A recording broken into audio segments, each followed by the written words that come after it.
وہ دونوں بہنیں رات کو اپنے روم میں لاک لگا کر کچھ ایسا کر رہی تھی کہ باہر سے ان کی آوازیں آ رہی تھیں۔ میں نے سوچا شاید وہ کوئی مذاق کر رہی ہیں، لیکن جب آوازیں زیادہ تیز ہوئیں تو میرا دل دھڑکنے لگا۔ میرا نام حمزہ ہے، عمر 25 سال۔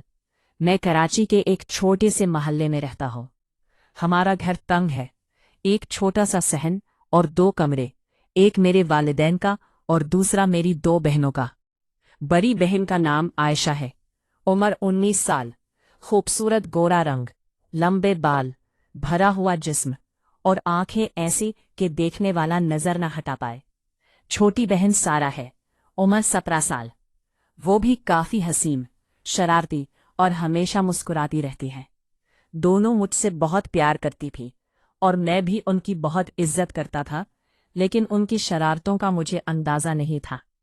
میں رات کو اٹھا تو پیاس لگی تھی، کچن کی طرف جا رہا تھا کہ ان کے روم سے آوازیں آئیں، عائشہ کی سسکیاں اور سارہ کی ہلکی ہنسی۔ میں دروازے کے پاس رک گیا۔ کھڑکی کا پردہ تھوڑا سا کھلا تھا۔ اندر کا منظر دیکھ کر میری آنکھیں پھٹی کی پھٹی رہ گئیں۔ دونوں بہنیں ایک دوسرے کے ساتھ بالکل بے لباس لیٹی ہوئی تھی۔ عائشہ سارہ کے اوپر تھی، اس کے سینوں کو چوم رہی تھی اور ہاتھ نیچے پھیر رہی تھی۔ سارہ کی آنکھیں بند تھیں، وہ آہستہ آہستہ کراہ رہی تھی، باجی اور زور سے۔ یہ دیکھ کر میرے جسم میں ایک عجیب سی گرمی دوڑ گئی اور میرا عضو سخت ہو گیا۔ میں کبھی سوچ بھی نہیں سکتا تھا کہ میری معصوم بہنیں ایسا کچھ کر رہی ہوں گی۔ دل میں غصہ بھی آیا اور شرم بھی، لیکن ساتھ ہی ایک شیطانی خیال بھی جاگ اٹھا۔ میں نے سوچا کہ اگر انہیں پکڑ لوں تو کیا ہوگا؟ کیا میں بھی ان کے ساتھ شامل ہو سکتا ہوں؟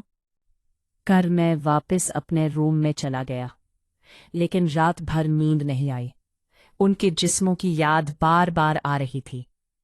اگلے چند دنوں میں نے ان پر نظر رکھنی شروع کر دی۔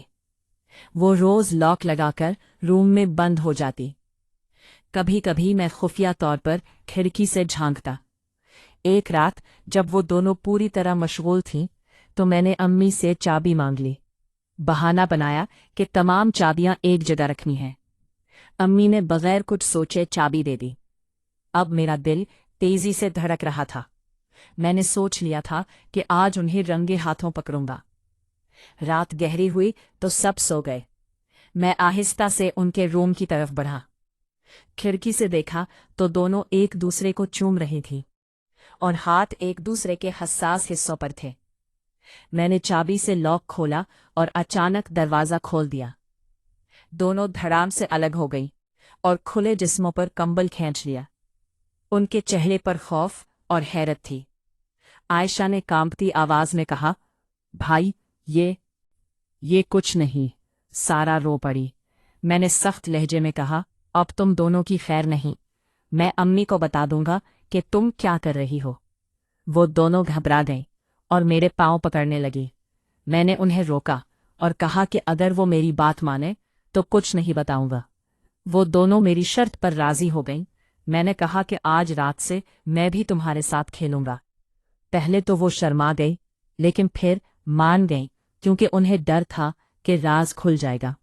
رات کو جب میں ان کے روم میں گیا تو دونوں میرا انتظار کر رہی تھیں۔ کمرے میں صرف ایک ہلکی سی لائٹ تھی۔ عائشہ نے شرماتے ہوئے کہا، بھائی آہستہ سے۔ میں نے پہلے بڑی بہن عائشہ کو اپنے قریب کھینچا، اس کے نرم سینوں کو مسلا اور چوما۔ وہ سسکیاں بھرنے لگی۔ پھر میں نے اسے لیٹا کر اپنا عضو اس کی چوٹ پر رگڑا اور آہستہ سے اندر ڈالا۔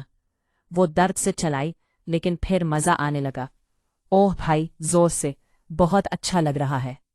میں نے اسے خوب چودا۔ اس کے بعد چھوٹی سارہ کو بلایا۔ وہ زیادہ شرمیلی تھی۔ میں نے اسے پیار سے سمجھایا، اس کے چھوٹے چھوٹے سینوں کو چوسا اور انگلیاں اندر ڈالیں۔ جب وہ تیار ہو گئی تو میں نے اسے بھی اپنا نفس دیا۔ وہ پہلے درد سے روئی، پھر خوشی سے کراہنے لگی۔ بھائی مجھے بھی۔ اس رات میں نے دونوں بہنوں کو الگ الگ اور پھر ایک ساتھ مزہ دیا۔ دونوں تھک کر چور ہو گئی، لیکن خوش بھی تھی۔